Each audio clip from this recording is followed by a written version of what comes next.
Merci à vous. Je dois dire que quand j'ai reçu de M. Destray l'invitation à venir à Carcassonne et dans sa région, je l'ai accepté avec une grande joie et un vrai enthousiasme, parce que je suis venue déjà 2 fois dans votre région et je m'étais promis d'y revenir. J'étais venue à l'occasion de colloques justement, de préhistoriens, d'anthropologues. Il y a des gens de très haut niveau dans votre région, à Carcassonne en particulier, mon ami Jean Guilaine et d'autres chercheurs très très férus de préhistoire. Et donc voilà, c'est un grand bonheur pour moi d'être ici avec vous et de vous parler d'un sujet sur lequel j'ai travaillé de façon épisodique mais constante depuis une quinzaine d'années, puisque le premier des 2 livres, La femme des origines, est paru en 2003, mais il continue d'être réédité régulièrement. C'est un livre d'images, mais aussi de réflexion sur l'histoire des idées. Et puis le deuxième vient de paraître en octobre, et c'est plus une exploration des données scientifiques qu'on peut essayer de mettre plus ou moins en avant dans ce domaine difficile, un peu périlleux, de la réflexion sur la place des femmes dans la préhistoire. Alors, bon, là j'ai mis une statue que vous reconnaîtrez peut-être, hein, la statue menhir, la Dame de Saint-Cernin. En passant en train à Béziers, je me suis dit que voilà, il fallait que je mette ça, puisque vous étiez tout près. Hein, il fallait que j'illustre ma conférence par une dame illustre de la région. Mais c'est une statue de l'âge, enfin, c'est une statue menhir de l'âge du bronze, et je parlerai peu ou pas de l'âge du bronze dans cette conférence. Je parlerai surtout de l'époque la plus ancienne, donc du paléolithique. Alors, pourquoi je me suis intéressée à cette question? Alors, ça n'avance pas.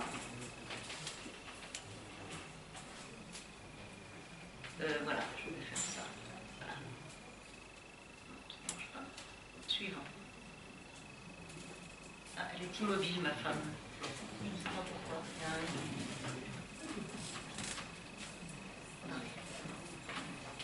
Comment fait-on avancer cette chose? Elle ne veut pas bouger. Comment fait-on avancer Ah, c'est ça. Si, c'est bon, voilà, c'est cette flèche-là. D'accord, très bien. Merci beaucoup.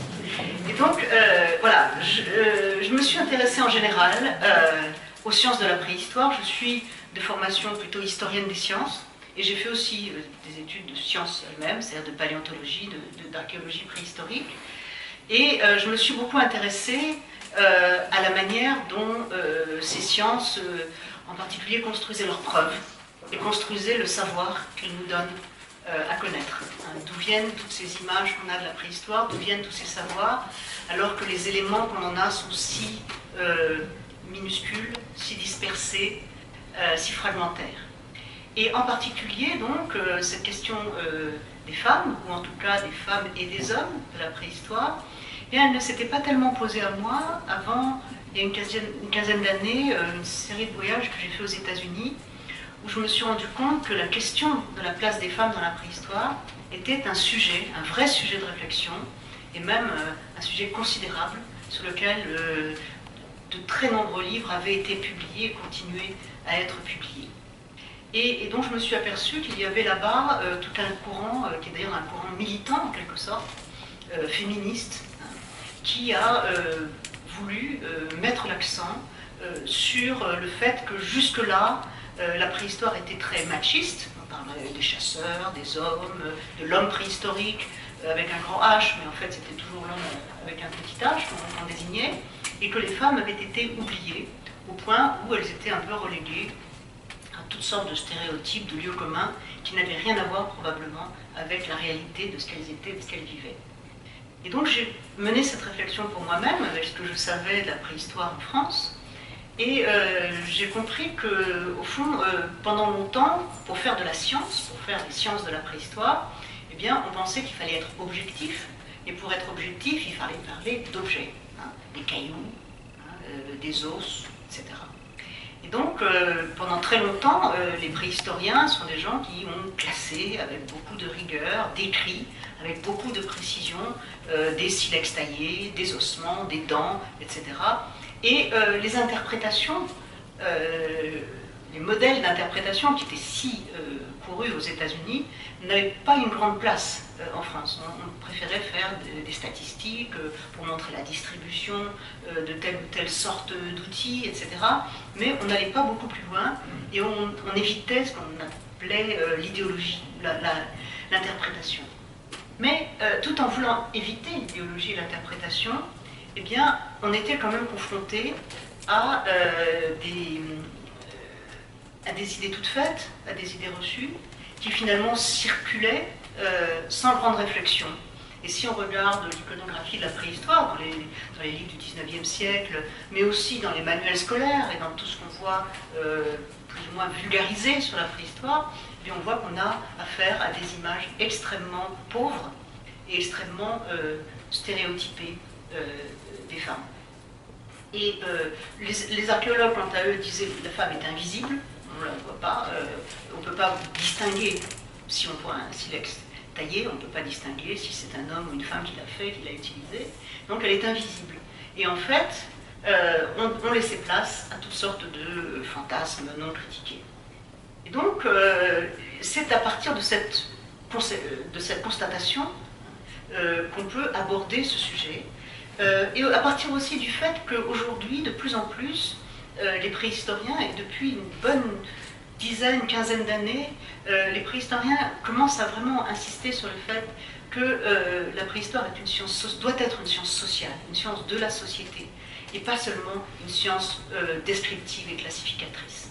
Alors c'est évidemment très difficile, mais je pense que si on veut faire une science du social dans la préhistoire, on est obligé de passer par la question de la différence des sexes. Que faisaient les hommes, que faisaient les femmes, hein, et cette question, alors avec un mot sur lequel on discutera peut-être, qui est un mot un peu controversé aujourd'hui, la question du genre, hein, la question de la construction sociale de la différence des sexes, et pas seulement la biologie des sexes.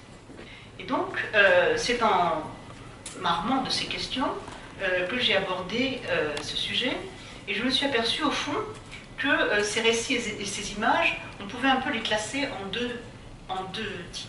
Hein. D'un côté, des récits informés par, ou des images informées par les cadres religieux ou l'idéologie victorienne de la femme au foyer, à la maison, avec les enfants, assise, pas très productive, mais seulement, disons, reproductive, hein, pour reprendre le mot de Simone de Beauvoir. Et l'homme, de son côté, vaquant à toutes sortes d'activités, chassant, découvrant le monde, inventant l'art, etc. Et un autre pan de cette réflexion, qui n'en est pas une, mais en tout cas de ces lieux communs, de ces préjugés, ce sont les fantasmes érotiques. Et très souvent, les femmes, alors elles sont tirées par les cheveux, déshabillées, dépoitraillées, enfin, il y a toute une iconographie aussi qui court depuis le XIXe siècle, mais qui continue aujourd'hui de cet érotisme préhistorique des femmes. Alors voilà l'image canonique de la femme victorienne, hein. Bon, elle est aussi un peu déshabillée, mais enfin elle est surtout assise, le regard vers le bas, hein, vers la terre, avec tous ses enfants autour d'elle, et puis l'homme debout, hein, qui visiblement s'intéresse à autre chose, et qui a une arme, hein, il a une sorte de hache emmanchée, passée dans sa ceinture, sa bretelle, et regardant vers le lointain, visiblement aussi plus âgé qu'elle, plus fort, et voilà, il y avait cette différence d'image qui nous semble évidemment normale, mais qu'on peut quand même essayer d'interroger. Est-ce que c'était bien ça que faisaient les femmes pendant la préhistoire? Est-ce que ces peuples nomades pouvaient avoir autant d'enfants? Est-ce qu'au contraire, leur lot n'était pas de réduire les naissances par nécessité ou par vouloir, hein, parce que le peuple nomade ne peut pas avoir beaucoup d'enfants accrochés à la femme. Ce sont les femmes qui portent les enfants, et donc c'est très difficile d'en avoir plusieurs à la fois. Et puis l'autre versant de cette vision, eh bien, ce sont tous ces fantasmes érotiques qui d'ailleurs sont liés à toute cette théorie qui est élaborée à la fin du XIXe siècle, hein, de l'exogamie. On va aller chercher une femme dans une autre peuplade, hein, donc et puis la théorie du rapt rituel, hein, qui est ici illustrée de façon presque maniériste dans ce tableau de Paul Jamin. Et puis qui est ici, disons, caricaturé dans ce fameux film de Buster Keaton, hein, Les Trois Âges. Je ne sais pas si vous avez vu ce film qui est très drôle, où on voit effectivement cet homme préhistorique qui finit par enlever la femme qu'il aime. Bon, on a là, c'est encore une version de cette image si habituelle, hein, du rapport entre les hommes et les femmes. Et puis, finalement, je vous disais que l'érotisme préhistorique n'était pas mort, hein, et vous savez qu'il y a beaucoup de films, il y a même des films pornographiques qui s'intitulent La femme préhistorique, etc.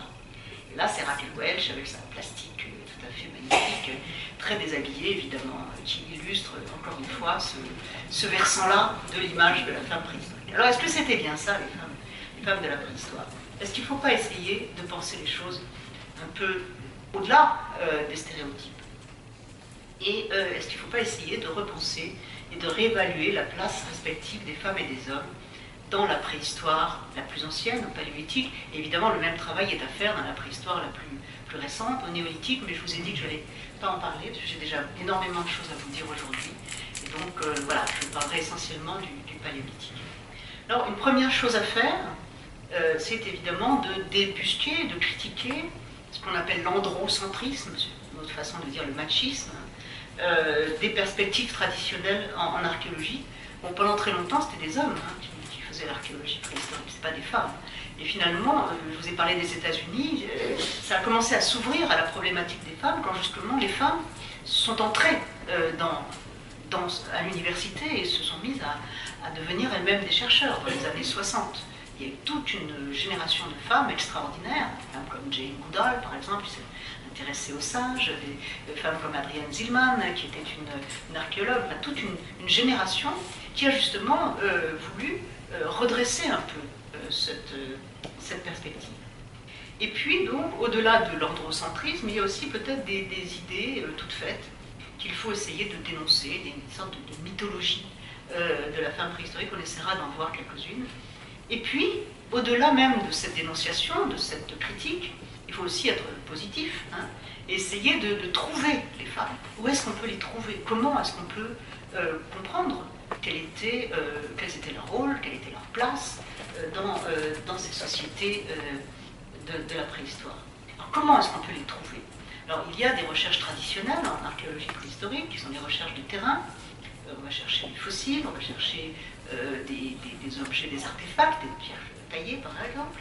On va visiter des grottes ornées, on va recueillir des œuvres d'art préhistorique, d'art mobilier.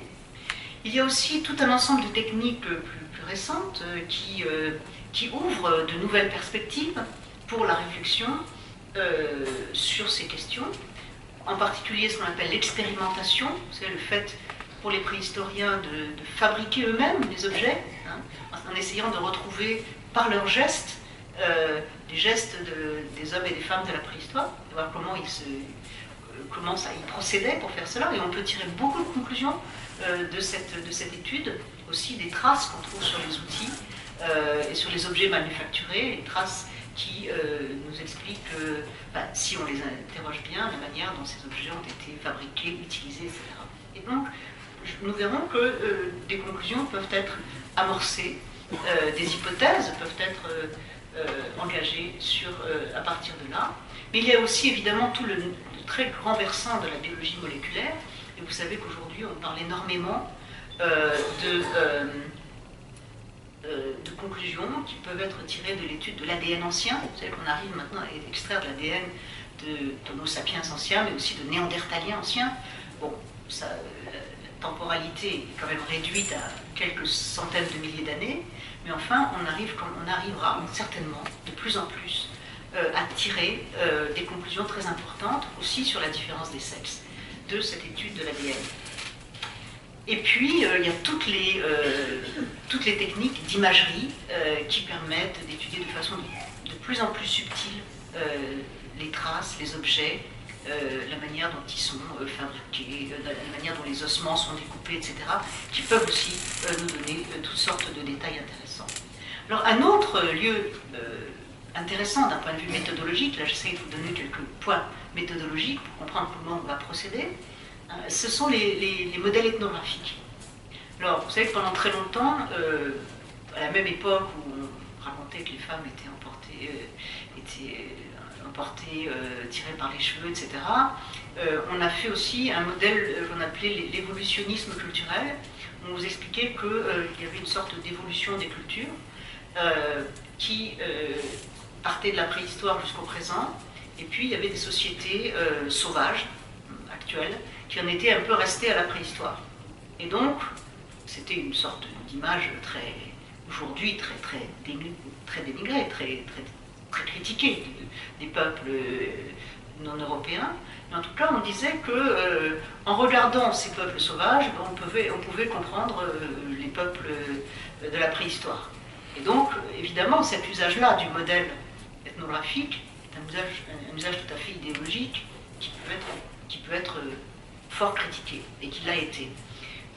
Cela dit, il y a d'autres façons, plus subtiles, plus fines, plus conscientes aussi, d'utiliser le modèle ethnographique, en particulier en essayant de concevoir comment dans certaines populations qui ont un mode de vie, par exemple des chasseurs-cueilleurs, qui ont un mode de vie qui ressemble, un mode de production qui ressemble à ce qui était celui de la préhistoire, eh bien on arrive à faire quelques analogies, quelques inférences sur la manière dont vivaient les femmes et les hommes de la préhistoire. Et donc, on peut ainsi tenter de cerner au plus près la réalité de l'existence de ces femmes, essayer de montrer, de comprendre si elles ont pu être productives, créatives, mais aussi dans des aspects plus défavorables, si elles ont pu être victimes de domination, de violence, d'aliénation.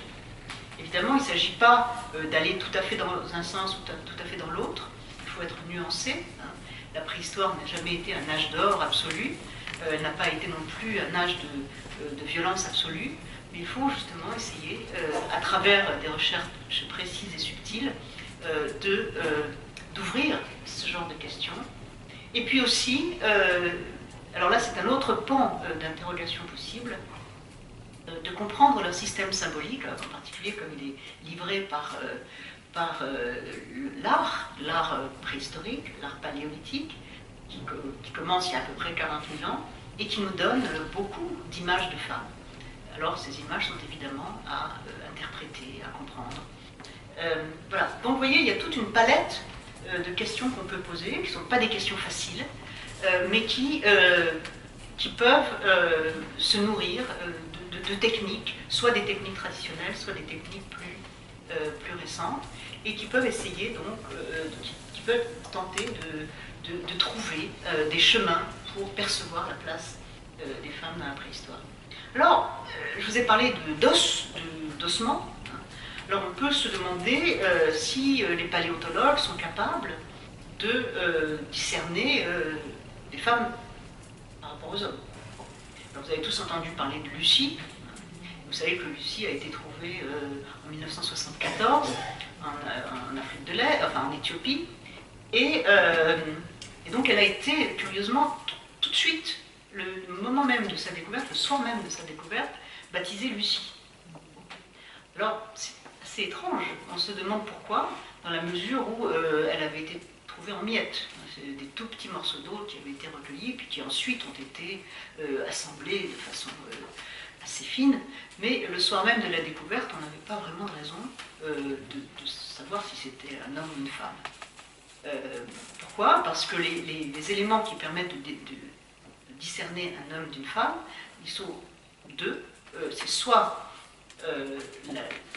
la gracilité comparative par rapport au mâle, hein, mais là on n'avait pas de comparaison possible, c'était le plus ancien, le seul, le plus unique squelette qu'on avait trouvé à cette époque-là, à 3 millions d'années. Et d'autre part, le dimorphisme pendant les temps de la préhistoire n'est pas toujours attesté. Hein. On sait qu'à certaines périodes, chez les Néandertaliens et chez les Homo sapiens du Paléolithique supérieur, on a souvent une robustesse semblable de l'homme et de la femme, si bien qu'on peut se tromper.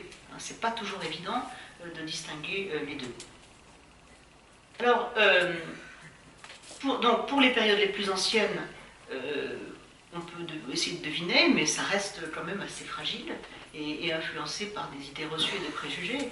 Mon idée est que si Lucie a été baptisée ainsi, c'est surtout, parce qu'il y avait une équipe américaine qui était impliquée dans cette découverte, c'est surtout en hommage justement à cette nouvelle présence des femmes dans le domaine de la préhistoire. À cette époque-là, tout le monde parlait des femmes en 1970, et puis voilà, on a trouvé un fossile, on l'a appelé Lucie. Jusque-là, c'était l'homme de Cro-Magnon dont on parlait. Il y a une femme de Cro-Magnon, il y en a une. Vous pouvez, si vous allez au musée de l'homme, vous verrez, il y avait 5 squelettes, il y avait 4 hommes et une femme. Et la femme, on n'en parlait jamais. Maintenant, on l'a mise dans l'exposition du musée de l'homme, elle est un peu en contrebas, mais enfin, elle est présente.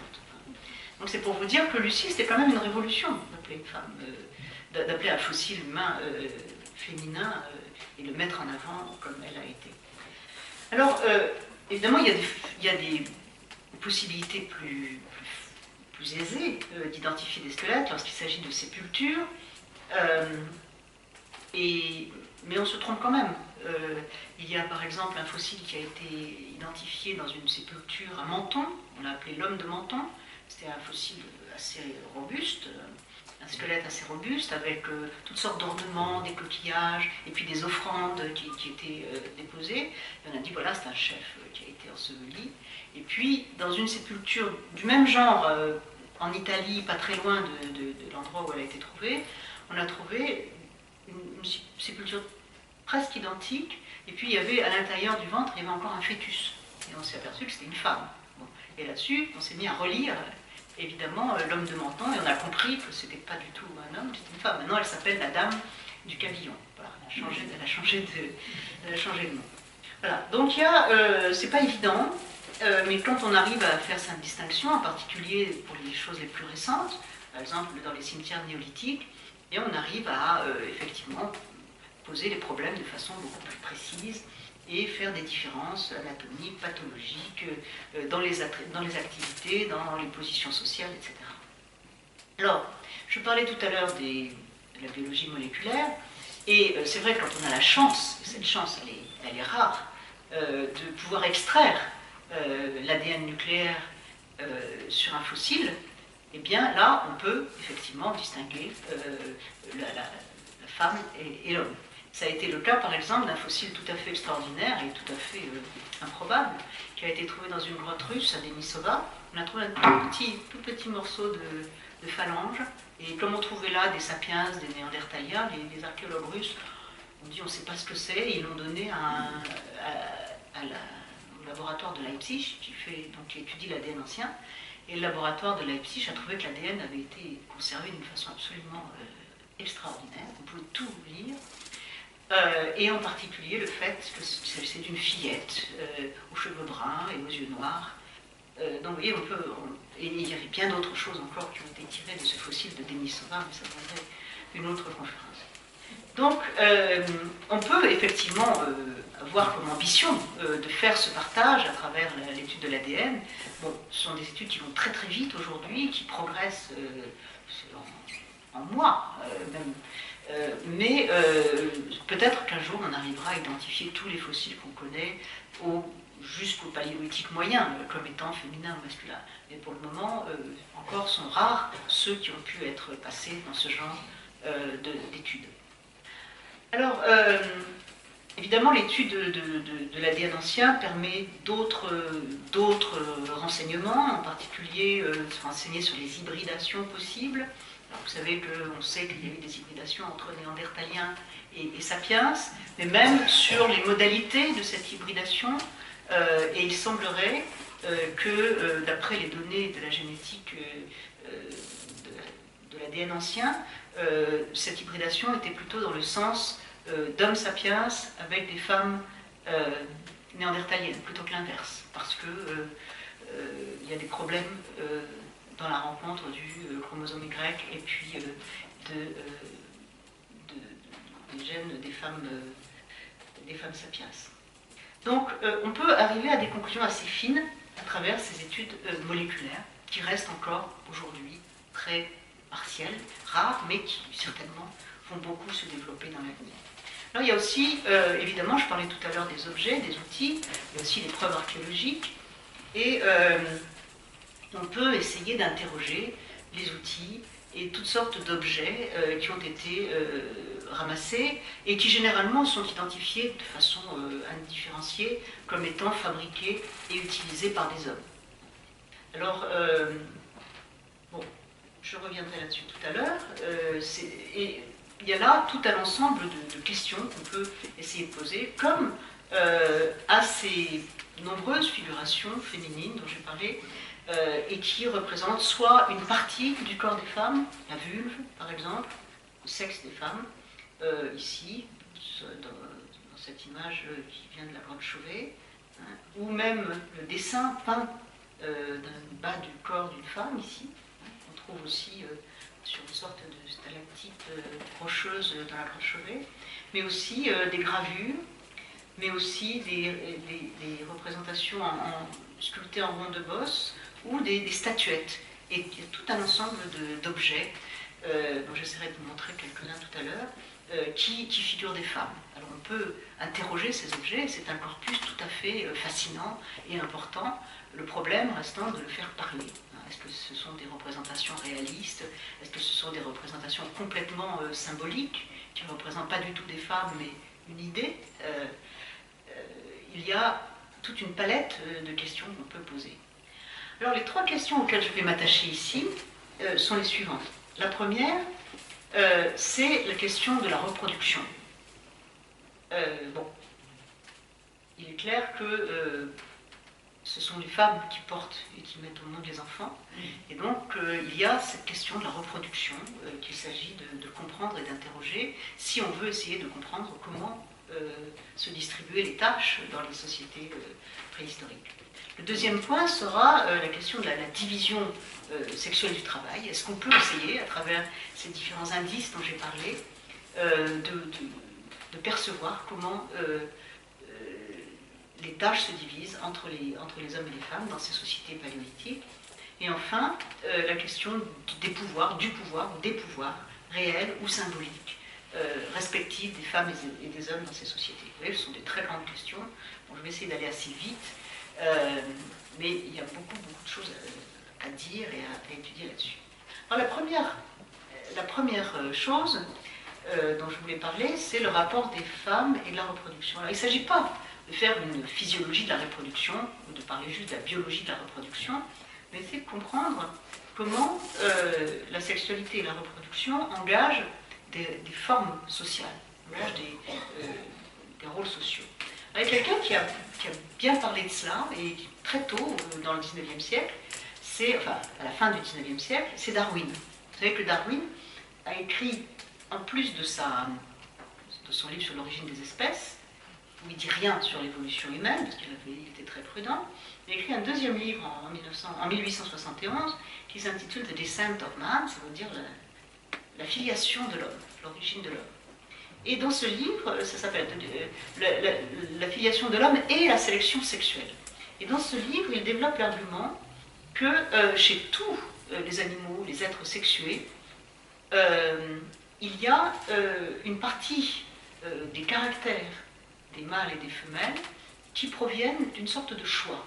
C'est-à-dire que c'est en choisissant son partenaire et certains traits chez son partenaire de façon répétée qu'on arrive à façonner certains traits qui sont propres à un sexe et pas à l'autre.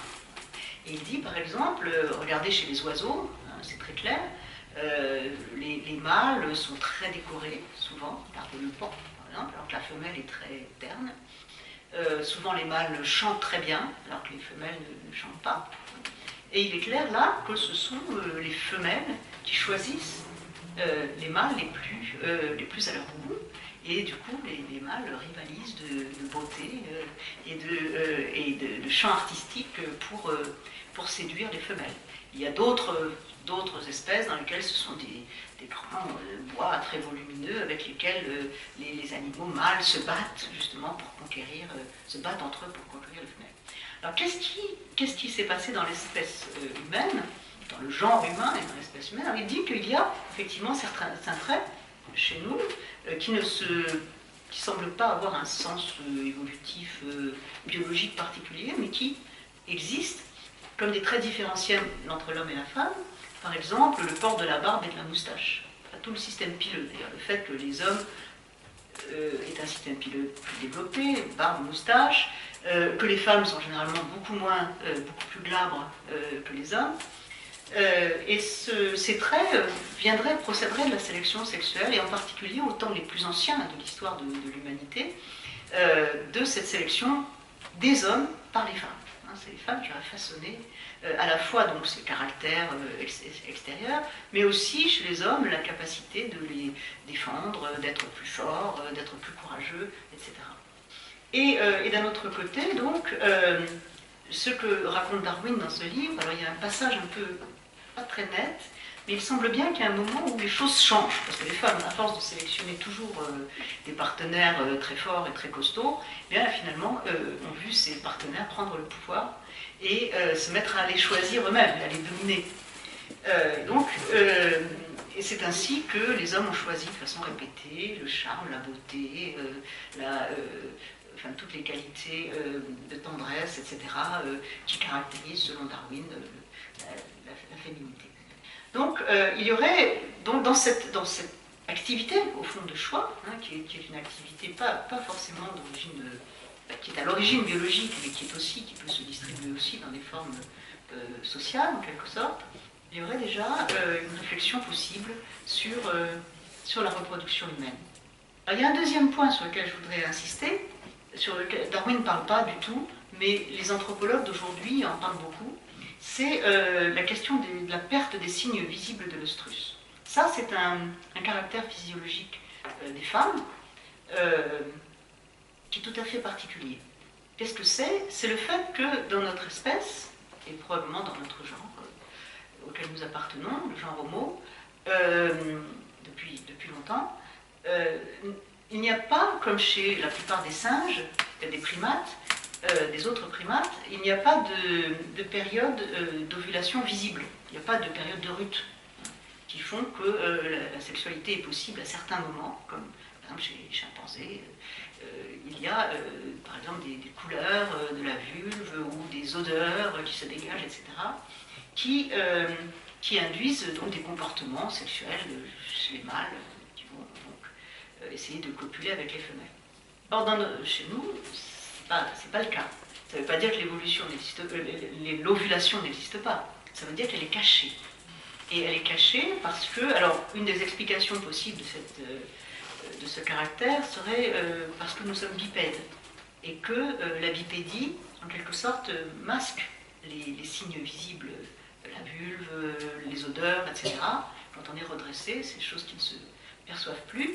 Et au contraire, met en avant d'autres caractères de la plastique féminine, en quelque sorte, les seins, les fesses, qui font que l'attirance, le désir, d'abord s'attache à d'autres caractères que les caractères génitaux, hein, et d'autre part est possible de façon permanente.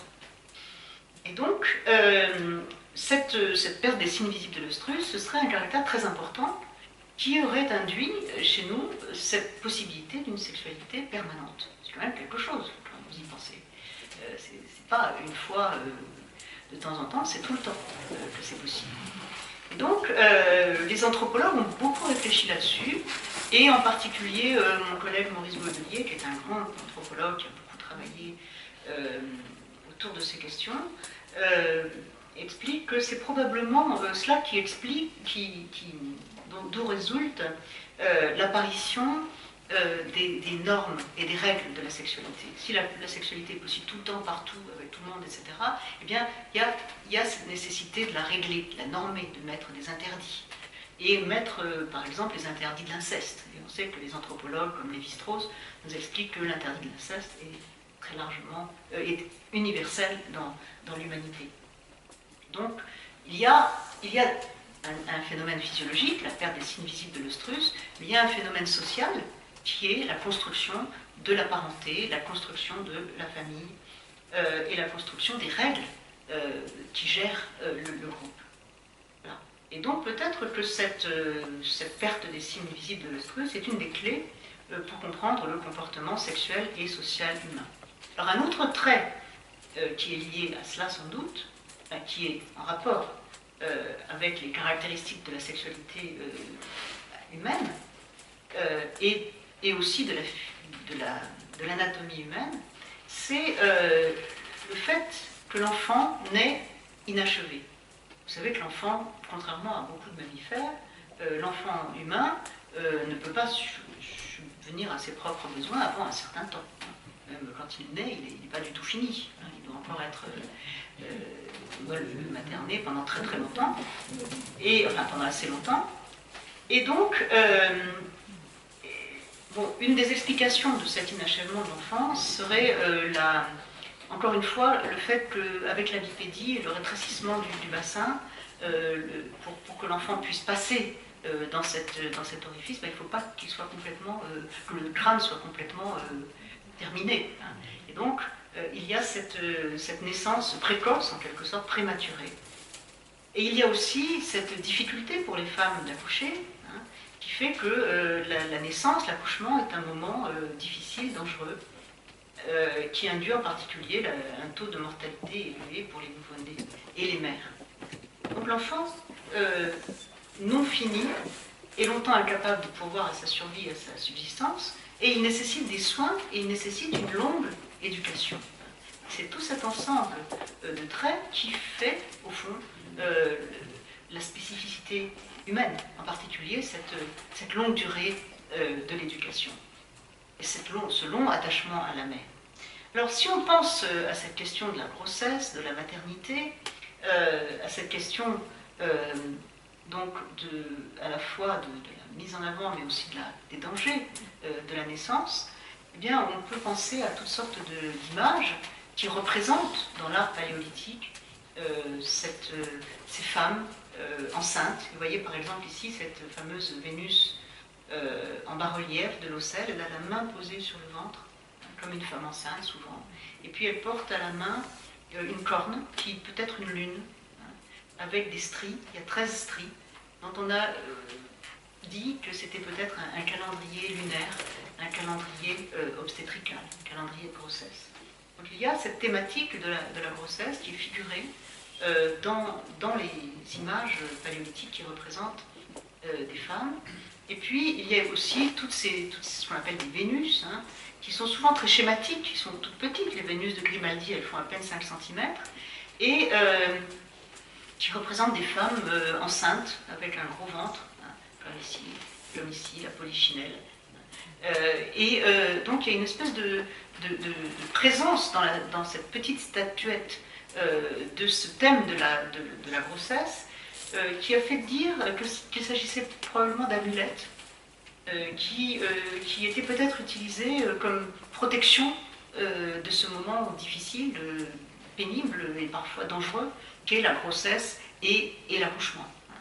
Il y a donc un certain nombre de ces statuettes qui sont toutes petites, qu'on retrouve aussi bien en Russie, là c'est une petite statuette russe, en Europe occidentale, qui nous permettrait de penser que c'est autour de cette question de la grossesse et de l'accouchement que se situe la signification de certaines d'entre elles. Alors, il y a aussi un autre trait, et je parlais de la physiologie féminine et de son rapport avec la société, et un autre trait caractéristique de la physiologie féminine qui est double, en fait, qui est d'un côté la longévité des femmes par rapport aux hommes, qu'on constate aussi dans la société, et aussi l'extension de la vie des femmes au-delà de leur période de fécondité. Et ça, si vous y réfléchissez, c'est un trait tout à fait particulier, le fait que les femmes survivent à leur ménopause, alors que chez les primates, chez les chimpanzés par exemple, elles se reproduisent jusqu'à leur mort. Et puis une fois que la vieillesse arrive, elles se reproduisent moins, mais elles continuent à se reproduire, et puis elles meurent parce que le corps est au bout de ses possibilités de vie. Au contraire, dans l'espèce humaine, eh bien, les femmes continuent à vivre, même à vivre bien, à être tout à fait vaillantes, au-delà même de leur période reproductive. Alors on s'est interrogé sur ce caractère, et il y a une biologiste américaine, Karen Hawkes, qui a proposé l'hypothèse, qui me paraît tout à fait intéressante, que, au fond, l'avantage, si on cherche un avantage à ce trait, c'est probablement un avantage collectif. C'est le fait que les femmes, au-delà de la période de la ménopause, pouvaient aider à élever les enfants, la révolution des grands-mères. Et donc, cette possibilité pour les grands-mères d'être opératoires est corrélative donc, de l'allongement de la durée de l'enfance, et en même temps, la grand-mère contribue à la subsistance de la mère qui allait, et donc de l'enfant, et elle peut aussi prendre en charge l'alimentation de l'enfant. Ainsi, la longue durée de l'enfance, favorisée par la présence des grands-mères, permet une croissance prolongée du cerveau, une durée plus longue de l'éducation, et elle permet même à ces femmes plus mûres, plus expérimentées, de transmettre ce qu'elles ont appris à la progéniture. Et je pense que certaines des statuettes, je vous ai montré tout à l'heure des statuettes qui représenteraient visiblement des femmes enceintes. On a parlé de cette statuette de Willendorf comme un sexe symbole. Moi, je n'ai pas l'impression que ce soit vraiment un sexe symbole. Je dirais plutôt que c'est une femme mûre, qui représente une femme ayant eu beaucoup de grossesses, peut-être arrivée à la fin de sa période reproductive, et pourquoi pas une grand-mère. On peut imaginer que ce genre de personnage pouvait être valorisé dans les groupes auxquels elles appartenaient. Alors, bon, il y a encore d'autres choses qu'on pourrait dire sur cette question, mais j'en viens à mon deuxième point, c'est celui de la division du travail et le rôle des femmes dans ces sociétés paléolithiques. Alors, quels indices est-ce qu'on peut essayer de trouver? Comme je vous disais tout à l'heure, on trouve un caillou, est-ce qu'il est mâle, est-ce qu'il est femelle, c'est pas évident. Mais on peut quand même essayer. Et en particulier, je vais vous parler de l'expérimentation, le fait d'essayer de retrouver les gestes, d'essayer de retrouver la manière de faire, permet par exemple de voir si une femme peut, aussi bien qu'un homme, fabriquer un biface ou une lame. Eh bien la réponse est oui. On s'est pendant longtemps, on ne s'est pas posé la question de savoir si les femmes fabriquaient ou pas les bifaces, c'était toujours les hommes qui les fabriquaient, qui les utilisaient. Mais si on se pose la question, on se rend compte qu'il n'y a pas de raison pour penser que les femmes étaient exclues de ce genre d'activité. Et il est bien probable que dans les activités auxquelles elles se livraient, soit en rapport avec les enfants, soit en rapport avec d'autres activités de production ou de rapporter ou de procurer de la nourriture, eh bien, elles avaient besoin d'outils qu'elles devaient fabriquer elles-mêmes. On peut imaginer même, et ça c'est une hypothèse qui a été avancée, bon elle est peut-être fragile, mais je vous la livre, que des industries lithiques de petite taille, souvent fabriquées sur éclat, et qui existent dès les phases les plus anciennes du paléolithique, pourraient être fabriquées par des femmes, aux côtés des industries plus lourdes qu'on trouve aussi. Et puis il y a un autre pan de l'activité productive qui a été assigné aux femmes de façon traditionnelle, c'est toutes les activités autour des plantes, autour non seulement le fait d'aller chercher des plantes, de cueillir, de ramasser, la femme cueilleuse, mais aussi le fait d'utiliser des fibres pour les tisser, pour fabriquer des cordes, des paniers, toutes sortes d'activités qui sont dans beaucoup de sociétés assignées aux femmes. Alors, je vous parlais tout à l'heure de la femme cueilleuse, et ça a été, je vous parlais des féministes américaines et de leur grande révolution des années 60-70, ça a été un grand sujet de polémique. En effet, dans ces années-là, on avait inventé un modèle qui semblait tout à fait tout à fait parfait, bien cohérent, c'était celui de l'homme chasseur. En fait, on ne l'avait pas vraiment inventé, c'est une idée qui traîne depuis 150 ans, hein, mais on l'avait un peu remis au jour. On avait dit, voilà, ce qui explique le devenir humain de l'humanité, c'est la chasse. Pourquoi? Parce que pour chasser, il faut fabriquer des outils, dont il faut développer l'habileté, il faut s'entendre, donc ça favorise l'entraide et la coopération. Il faut s'armer de ruse et d'intelligence, donc ça développe l'intelligence pour chasser, pour traquer le gibier.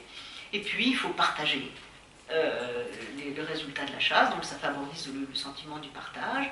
Et puis finalement, quand le chasseur revient à la maison, eh bien, il troque les protéines qu'il a ramenées de ses chasses contre les faveurs des femmes. Voilà, c'était ça le modèle. Meat for sex. C'était un des traits qu'on retrouve encore aujourd'hui dans les modèles faits par les Américains. Alors vous imaginez évidemment nos féministes américaines tout à fait outrées par ce genre de modèle qui ne donnent une place qu'aux hommes. Qu'aux hommes. C'est les hommes qui font tout et les femmes elles sont là juste pour donner leur faveur au terme du parcours. Alors évidemment, ce modèle a été très critiqué, et puis contre le modèle de l'homme chasseur, on a créé le modèle de la femme gatherer, en anglais ça veut dire la femme qui rassemble, et puis la femme qui collecte. Hein, donc la femme qui rassemble le groupe autour d'elle, la famille, mais aussi la femme qui est capable d'aller cueillir des plantes, des coquillages, ramasser des œufs, parfois même se livrer à la chasse. Et alors, un autre point qui a été assez intéressant dans cette période-là, c'est qu'on s'est mis à mettre l'accent sur une autre activité qui n'est pas tout à fait la chasse, mais qui est le charognage. Et on s'est aperçu, c'est Lewis Binford dans les années 60, qui s'est aperçu en regardant les sites dits de chasse ou de dépeçage, hein, que ce n'était pas du tout de la grande chasse, mais que c'était au contraire un dépeçage d'animaux déjà tués par d'autres prédateurs. Et donc, dans ces périodes-là, jusqu'au paléolithique supérieur exclu, parce qu'au paléolithique supérieur, la chasse se développe beaucoup et de façon très fine, mais en tout cas, pendant une longue période de la préhistoire humaine, eh bien, c'est plutôt du charognage. Alors vous voyez, c'est l'homme charognard, c'est moins glorieux que l'homme chasseur, mais en tout cas, c'est une activité qui a pu se développer pendant des milliers d'années et auxquelles les adolescents, les vieillards, les femmes, comme les hommes pouvaient se livrer. Et du coup, on s'est mis à essayer de voir un peu, je vous parlais tout à l'heure de ce modèle ethnographique, on s'est mis à s'intéresser aux peuples de chasseurs-cueilleurs dont on connaît dans le monde, et il en existe d'assez nombreux, en particulier en Afrique du Sud, en Australie, en Nouvelle-Guinée, et on s'est aperçu que dans ces populations, eh bien, les femmes, effectivement, jouent un rôle assez important, même très important, pour pourvoir non seulement aux soins des enfants, mais aussi à la subsistance et à la survie du groupe. Par exemple, Lee et DeVore, dans leur étude des Bushmen d'Afrique du Sud, ont montré que chaque femme adulte travaille 2 à 3 jours par semaine, marche 3 à 20 km par jour, et transporte au retour 7 à 15 kg de nourriture végétale, et elle pourvoit ainsi à une très grande partie, même une partie majeure, de la subsistance du groupe. Et en plus de ces activités, elle porte, pendant les déménagements, c'est elle qui porte le plus gros du fardeau, en plus des enfants qu'elle porte jusqu'à l'âge de 4 ans sur leur dos, sur leurs épaules. Alors à cela, je vous parlais tout à l'heure de la femme entourée d'enfants, non pas que je ne pense pas que ce soit une belle image, mais c'est probablement pas une image adaptée à un peuple de nomades qui circule et qui doit porter tous ces fardeaux. Les femmes, certainement, bon, il y avait certainement aussi la mortalité infantile qui jouait son rôle, mais les femmes peut-être aussi évitaient d'avoir trop d'enfants à la fois, justement pour éviter d'avoir trop de fardeaux à porter. On sait que dans les peuples de chasseurs-cueilleurs aujourd'hui, il y a des techniques de contrôle des naissances qui marchent plus ou moins bien, et en particulier l'aménorrhée de lactation, le fait que en allaitant l'enfant longtemps, eh bien on évite une ovulation et on évite d'avoir une nouvelle grossesse. Il y a d'autres techniques plus radicales qui sont celles de l'infanticide qui devaient aussi exister quand il y avait trop d'enfants. Donc voilà, je vous ai parlé un petit peu des femmes et des plantes, et je crois qu'il faut insister sur ce rapport de tout ce qui concerne les fibres. Non qu'on ait des preuves absolues, mais ça peut être une hypothèse de ce rapport tout à fait particulier des femmes avec les fibres végétales. Alors voici, bon, on trouve donc au Paléolithique et au Paléolithique supérieur, on trouve des instruments de couture, mais on trouve aussi des cordes.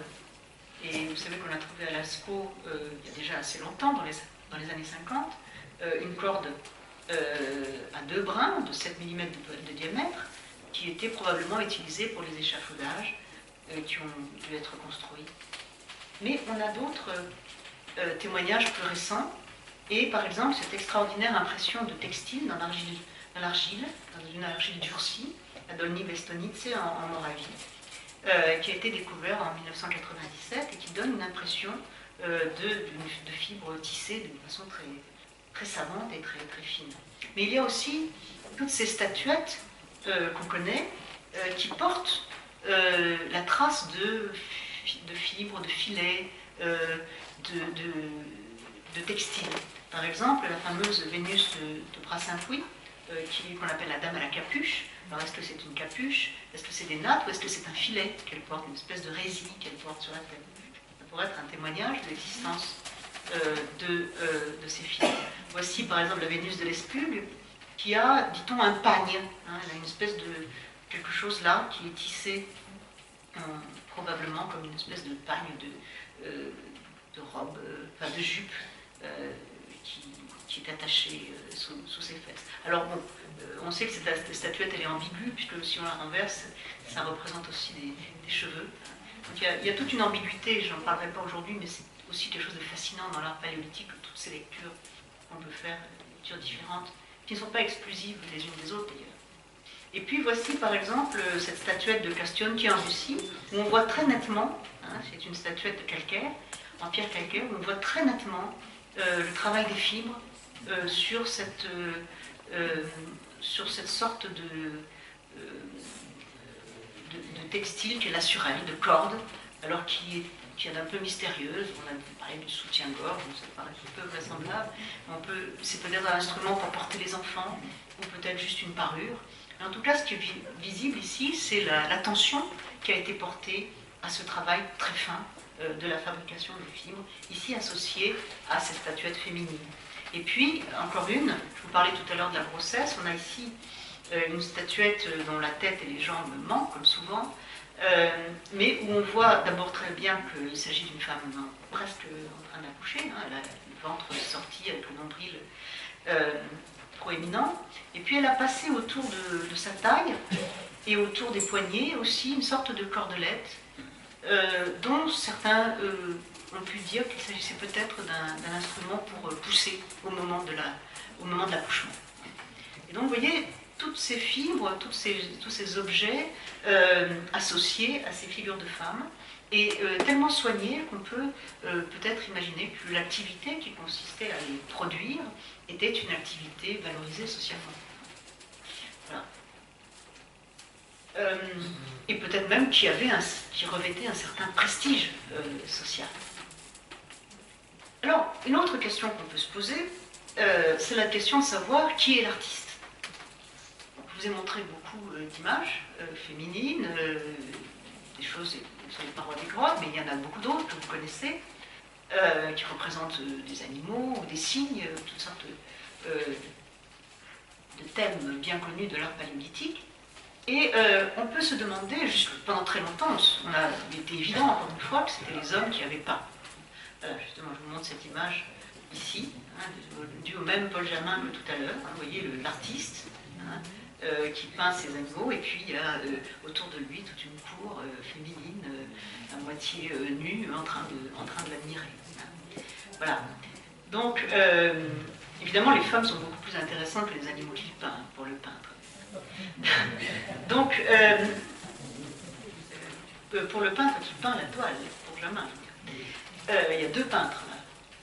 Donc, il semblait évident que les artistes paléolithiques étaient des hommes, et cette évidence était confortée tant par des préjugés sexistes que par des raisons scientifiques ou données pour telles. Mais aujourd'hui, il semble qu'on puisse critiquer ces évidences et ces certitudes et ouvrir l'hypothèse, après tout, que les femmes ont pu être aussi participer à la création de ces œuvres paléolithiques. Et voici par exemple l'image de main, main négative, et c'est d'abord autour de la question de la figuration des mains que cette question s'est posée, et en particulier, parce qu'il y a encore des mains positives à la grotte Chauvet, en particulier avec ce qu'on appelle l'indice de Manning, qui est un indice qui est calculé par la différence de taille entre l'index et l'annulaire, qui serait légèrement qui serait différente entre les hommes et les femmes. Et on peut ainsi, du fait que cet indice indique un taux d'hormones différent auquel le fœtus a été exposé, on peut utiliser cet indice pour montrer que beaucoup de mains négatives de l'art pariétal ont été probablement réalisées par des femmes, alors que jusqu'alors, ces empreintes étaient interprétées systématiquement comme celles d'hommes. Et par exemple, voici le fameux panneau de Pechmerg, qui est, comme vous connaissez bien ce panneau sans doute, hein, ce sont des chevaux pommelés qui sont entourés d'images de mains, et l'archéologue américain qui a fait ce logiciel à partir de l'indice de Manning a cru pouvoir identifier ces mains comme des mains de femmes. Donc, qu'est-ce que ça voudrait dire? Déjà que les femmes étaient certainement présentes dans les grottes, hein, mais est-ce que ça veut dire que c'est elles qui ont fait le panneau? Est-ce que c'est une signature? Ça pourrait être envisagé, si on veut briser un peu les idées reçues. Et puis, il y a des arguments ethnographiques qui font qu'en Australie, on sait que les femmes, encore aujourd'hui, participent beaucoup à l'art qui est produit, mais aussi participent beaucoup à ce rafraîchissement des peintures rupestres. Vous savez qu'il y a des peintures rupestres très très anciennes là-bas, hein, qui ont 40 000 ans, et on les rafraîchit et on continue à les faire vivre dans les mythes et dans les récits, et les femmes jouent un rôle dans cette activité. Donc on peut, il n'y a pas de raison d'exclure l'hypothèse de femmes artistes, de femmes présentes dans les grottes ornées. Et il se peut qu'elles aient contribué, alors peut-être pas qu'elles aient tout fait, hein, mais qu'elles aient contribué à la réalisation de certaines peintures, de certains signes, même de certaines images, de certaines gravures pariétales. Et il se peut aussi que certaines cavités aient été utilisées à des fins d'initiation des jeunes filles. Et puis, je vous ai montré tout à l'heure ces figures féminines qui ont pu être utilisées comme amulettes et fabriquées par des femmes à leur propre usage. Alors, bon, je vais aller très vite parce que je ne voudrais pas trop longtemps parler, je voudrais vous laisser la parole aussi, mais je voudrais reposer un peu la question du pouvoir que j'avais annoncé et dont j'avais dit que je parlerai en troisième lieu. Alors, un troisième point, en quelque sorte, domaine sur lequel on peut réfléchir, c'est la question du pouvoir. Est-ce que les femmes ont été toujours dominées, hein, victimes de la domination masculine? C'est une hypothèse qu'on peut envisager, celle par exemple de ma collègue Françoise Héritier, qui considère que les sociétés ont toujours été dominées par les hommes. Ou est-ce qu'il y a la possibilité d'entrevoir un statut favorable des femmes dans certains contextes de la préhistoire? Est-ce qu'on peut même aller jusqu'à faire l'hypothèse d'un pouvoir féminin? Certains ont avancé l'idée du matriarcat, d'autres ont avancé l'idée, la figure de la grande déesse. Et quelle était l'importance de la figure de la femme? Quel était le sens symbolique de la figure de la femme qu'on voit si souvent dans l'art paléolithique? Alors l'idée du matriarcat, c'est une idée qui a connu une grande fortune. En particulier, elle a été avancée par un juriste allemand qui s'appelait Bachhofen, qui a écrit un gros livre, publié en 1861, où il développe l'idée qu'au début, à l'origine des sociétés humaines, c'était le règne des mères. Enfin, ce n'est pas tout à fait au début, parce qu'au début, il y a une sorte de ce qu'il appelle l'étaïrisme, c'est-à-dire que les femmes étaient presque des prostituées, livrées à tous les hommes. Et puis, les femmes ont pris le pouvoir, dégoûtées par cette objection. Elles ont pris le pouvoir, et c'est elles qui ont régné pendant un certain temps. Mais malheureusement, le sens de l'histoire veut qu'il y a eu un moment où où les hommes se sont appropriés le pouvoir.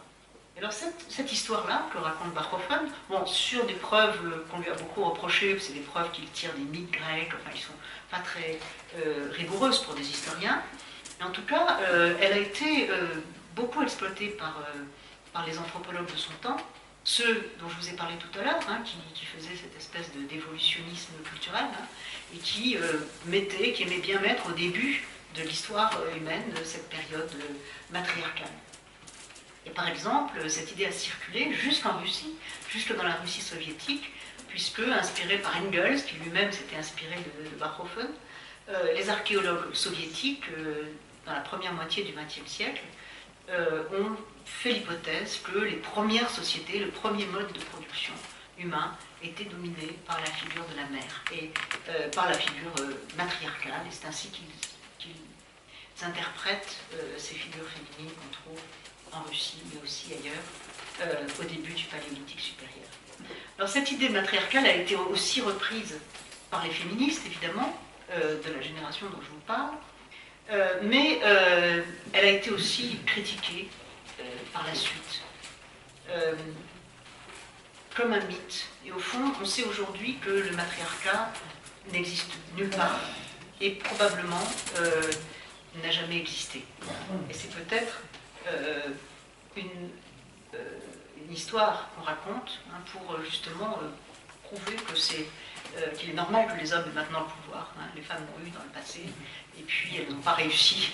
Donc c'est aux hommes de le faire. Il y a souvent des mythes qu'on trouve qui racontent ça dans les sociétés traditionnelles. Alors maintenant, la thèse de la déesse, je vais aller assez vite, hein, qui a été souvent associée à cette idée de matriarcat, et qui a été systématisée en particulier pour décrire et pour interpréter ces fameuses statuettes. Alors, je vais vous en montrer quelques-unes de ces statuettes. Quand même, il faut les voir, elles sont magnifiques et étonnantes. Par exemple, cette statuette toute petite, elle mesure aussi 5 cm, elle a aussi un petit anneau là, qui devait permettre à l'accrocher. Elle a été trouvée en 2007 à Hollefels, dans le Jura suave, en Allemagne, et qui a un schéma tout à fait étonnant, mais qu'on retrouve finalement chez toutes les statuettes paléolithiques, c'est-à-dire une tête presque absente, un corps où sont présents et visibles d'une façon presque totalement hypertrophiée les seins, le ventre, les fesses, la vulve, hein, vous voyez, la vulve ici est absolument énorme, et où les bras, les jambes, les pieds disparaissent presque. Comme si on avait voulu insister sur ce milieu du corps. Et on va retrouver ce schéma dans beaucoup de ces statuettes, dans la plupart de ces statuettes, donc, par exemple en France, la Vénus de Lesbu, et qui a été cassée par un coup de pioche lorsqu'on l'a trouvée, mais qui permet justement, cette cassure permet de voir à quel point ces formes ont été sculptées d'une façon travaillée et artistique en quelque sorte. Et qui prouve aussi qu'on n'a pas affaire seulement, comme d'ailleurs le montre celle que je vous ai montrée avant, à une vision réaliste des femmes, hein, mais à une vision complètement stylisée de cette figure.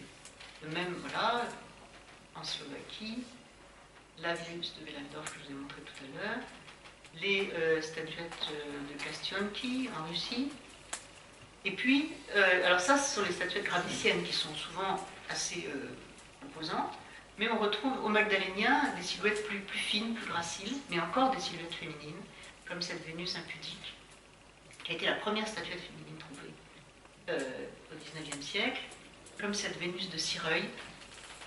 Bon, elle est plus ancienne, hein, excusez-moi, elle fait partie plutôt du Gravicien. Celle-ci aussi. La Vénus de l'Elbripato, et puis les fameuses trois grâces de l'abri du sorcier, donc en rond de bosse, sculptées en rond de bosse dans un abri sous roche. Alors est-ce qu'on peut résumer tout cet ensemble sous la figure de la déesse? Il y a des gens qui ont essayé de le faire, comme Maria Gimbutas, qui elle non seulement interprète comme déesse les femmes paléolithiques, mais même les femmes néolithiques jusqu'à l'âge de bronze. Pour elle, tout ça, c'est le règne de la mère et le règne de la déesse.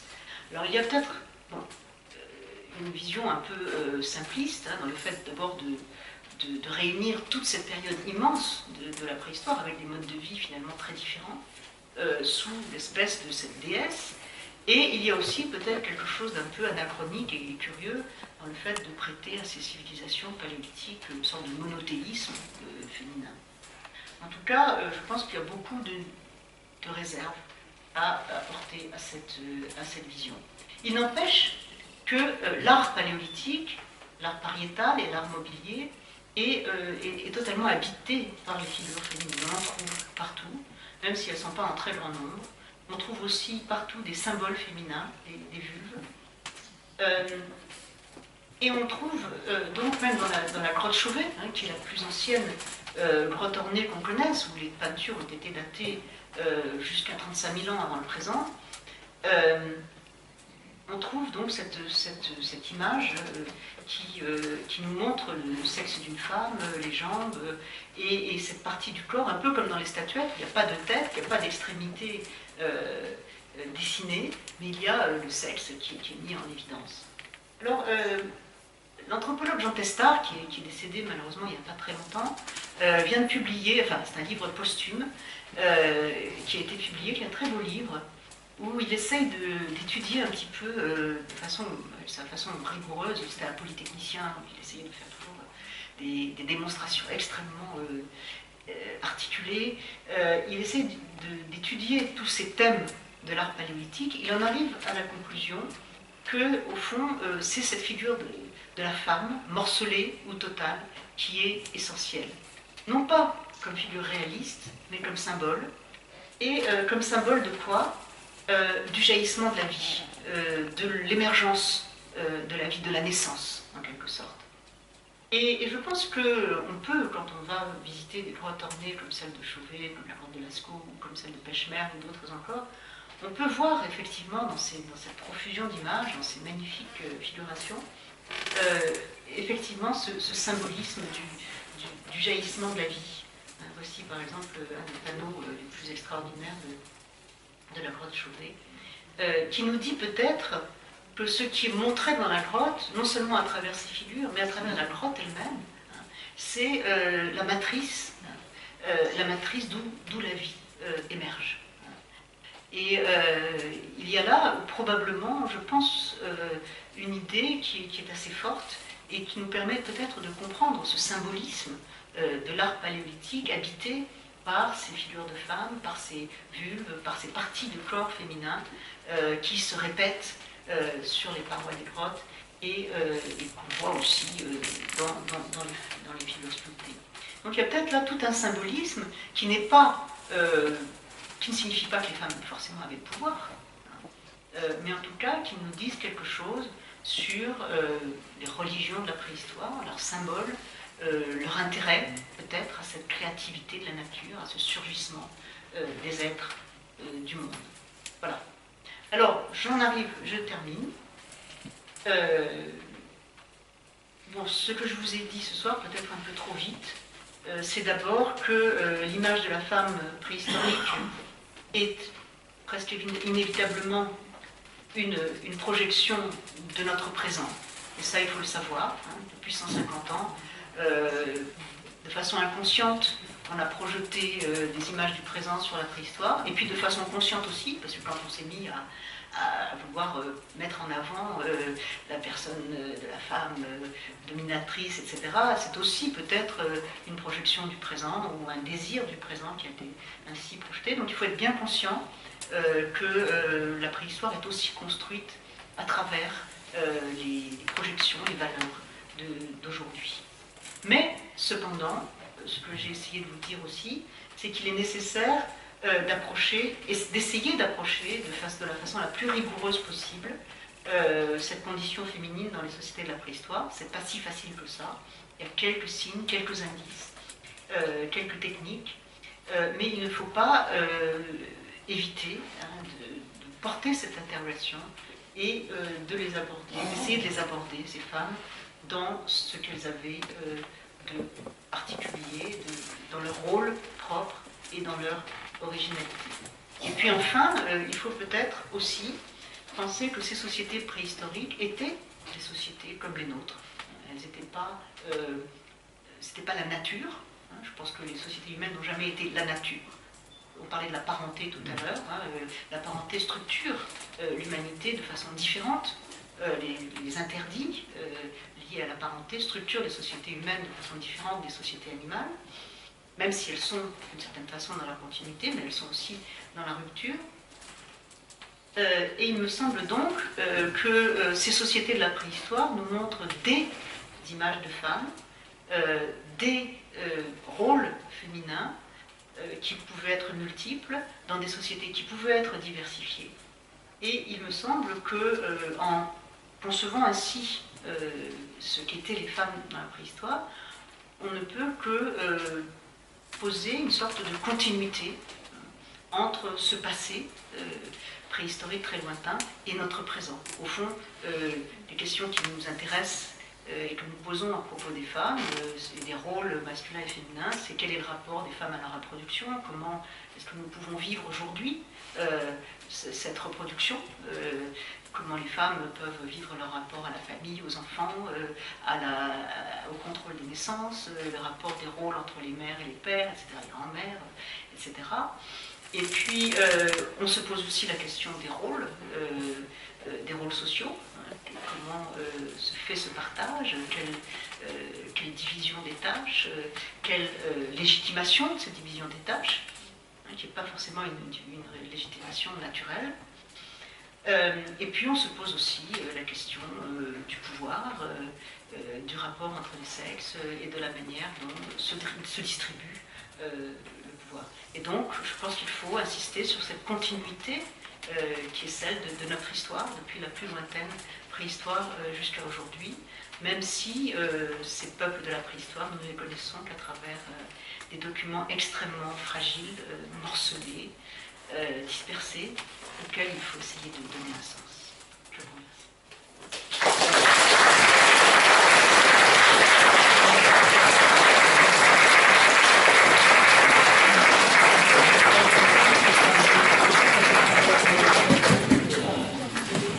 Merci Madame Cohen pour cette conférence qui n'était pas trop longue, hein, pas du tout, elle était même finalement très courte, parce qu'on aurait aimé qu'elle dure plus longtemps pour tellement il y avait des choses importantes à nous dévoiler. Donc je pense qu'il y a beaucoup de spécialistes ce soir de ces questions. Donc, je vais poser. Je voudrais simplement raconter un petit détail amusant. À Boston, il y avait une grande affiche en ville d'une société qui recrutait du personnel. Et en dessous, les féministes avaient collé une autre affiche.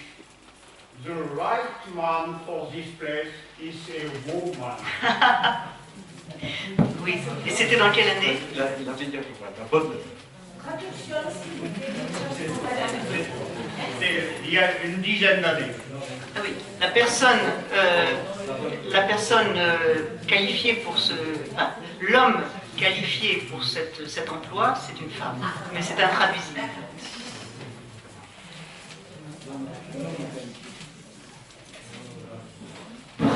Oui, bonsoir. Merci et félicitations, parce que c'est vraiment passionnant. Hein. Ça donne vraiment envie de lire la suite. Franchement, j'en apprends des choses. Alors, il y a quelque chose qui m'a surpris quand même, parce que moi, j'étais ancré sur le phénomène du matriarcat.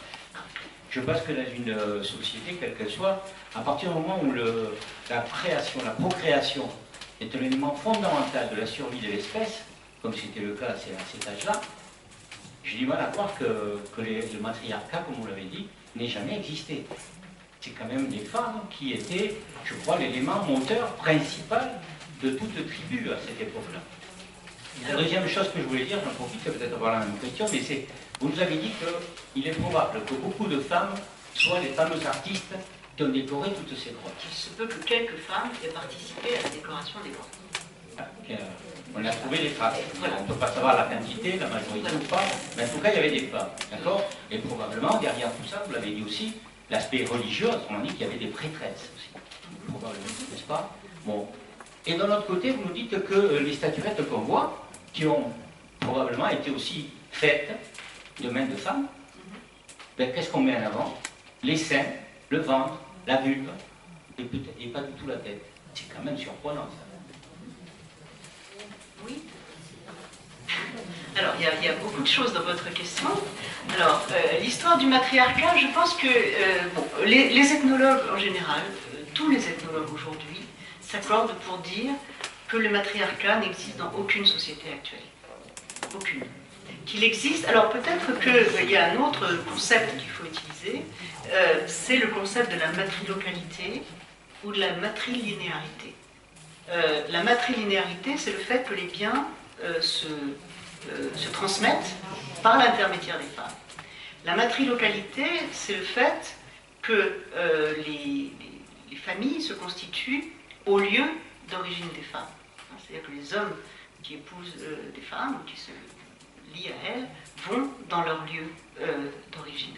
Donc il se peut que ces concepts-là puissent être opératoires pour penser les mondes de la préhistoire, où, comme vous le dites, effectivement, la reproduction avait certainement une importance majeure, et donc les enfants étaient sans doute regroupés d'une certaine manière. Mais il ne faut pas non plus exclure un autre concept qui est celui de la famille élargie. Ce qui constitue un des propres de l'humanité, c'est le fait qu'on n'est pas réduit au couple, au couple et l'enfant, mais l'humanité s'est toujours constituée en grande famille, c'est-à-dire avec à la fois l'homme, la femme, la fratrie autour de la femme et de l'homme, les enfants, les grands-parents. Et il y a donc une constitution d'autre chose que simplement un pouvoir individuel dans ce groupe. Il y a un ensemble qui se constitue. Voilà. Donc, qui se constitue soit de façon matrilocale, soit de façon patrilocale. Et il semble que la matrilocalité, la matrilinéarité aient été soit des concepts qu'on peut utiliser pour beaucoup de sociétés actuelles et probablement aussi pour les sociétés de la préhistoire. Mais là, évidemment, on est réduit aux hypothèses. Quant à l'idée matriarcale, un règne de la mère, un pouvoir féminin, bon, c'est une idée qui est aujourd'hui très contestée.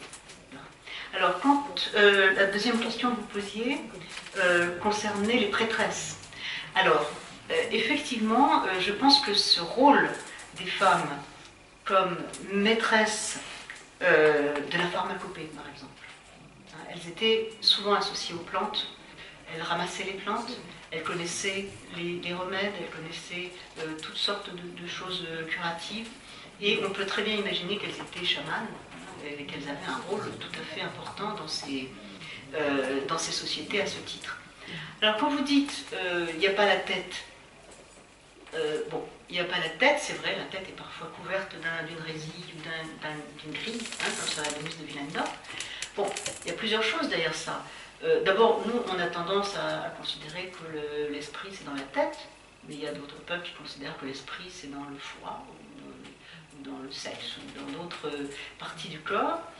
Et puis le fait que la tête ne soit pas représentée ne signifie pas forcément qu'elle n'est pas importante. On peut imaginer, et moi je suis convaincue, à voir toutes ces statuettes, qu'il y a un tabou du visage, qu'il y a un refus de montrer. Ces gens qui étaient tellement capables de montrer de façon réaliste des animaux dans toute leur splendeur et dans tous leurs détails, n'ont jamais figuré un visage, sauf l'exceptionnelle Vénus de Brassampouy. Bon. Et donc, ce refus du visage, ce refus de la tête est peut-être plus significatif encore que si la tête était représentée, à mon sens. Ça ne signifie pas une absence négligée, mais au contraire une valorisation de cela. Bon, peut-être un petit peu jésuite en disant ça, mais je suis convaincue que cette affaire de tête est très importante pour les paléolithiques, jusque dans son absence.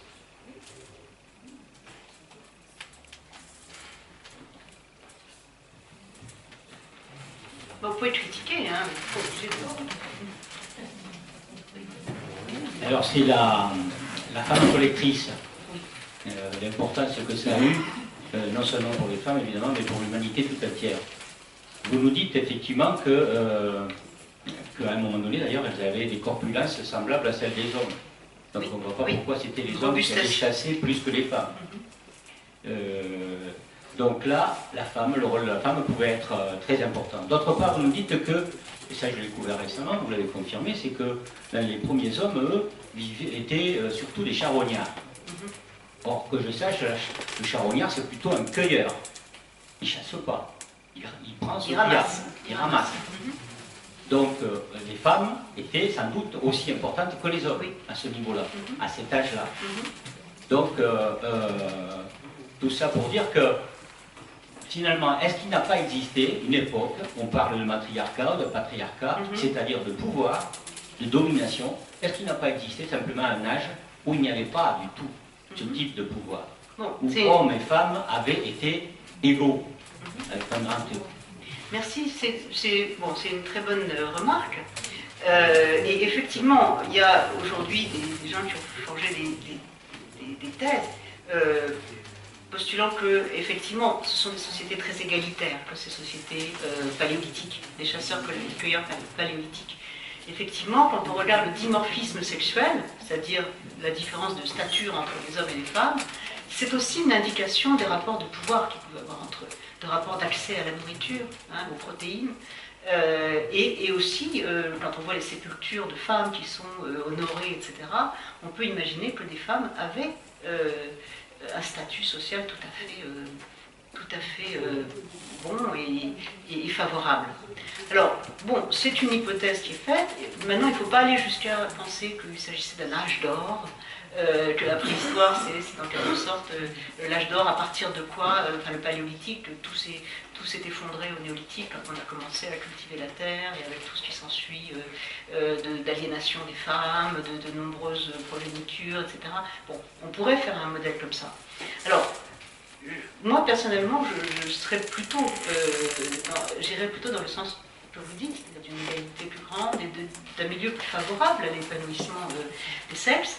Mais il faut faire attention parce que nous n'avons que la réalité et nous n'avons pas le langage, par exemple, nous n'avons pas le discours. Et nous n'avons pas à notre disposition des éléments qui pouvaient, comment dire, dévaloriser verbalement ou symboliquement les femmes. Il y a une équipe de chercheurs espagnols qui a fait une recherche tout à fait extraordinaire en Patagonie. Ils sont allés en Patagonie où on trouve il y avait des peuples qui vivaient là au début du XXe siècle, ils se sont éteints au début du XXe siècle. Ils vivaient, c'est des chasseurs-cueilleurs. Et donc, on a à la fois leurs vestiges archéologiques, ils ont disparu aujourd'hui, et on a des comptes rendus ethnographiques, c'est-à-dire des textes qui nous expliquent comment ils vivaient, comment ils parlaient, on a même des dictionnaires. Et alors, ce qu'ont montré ces chercheurs de Barcelone, c'est que chez les Yamana, donc cette population, l'archéologie nous dit qu'ils pourvoyaient de façon que les femmes avaient un rôle très important dans l'apport de nourriture, qu'elles allaient chercher des coquillages, qu'elles faisaient toutes sortes de choses, et plus la chasse existait, mais qu'elle était moins importante au niveau de l'apport des protéines, etc. Qu'ils avaient une stature effectivement comparable et tout ça. Et quand on va voir les dictionnaires, puisqu'on les a, eh bien on s'aperçoit que quand même dans les mots, dans les dictionnaires, dans les mots du dictionnaire, les activités de femmes étaient traitées avec un vocabulaire dévalorisant. Donc on ne peut pas savoir aujourd'hui, on ne peut pas savoir où se loge la hiérarchie. Elle peut se loger simplement dans le discours.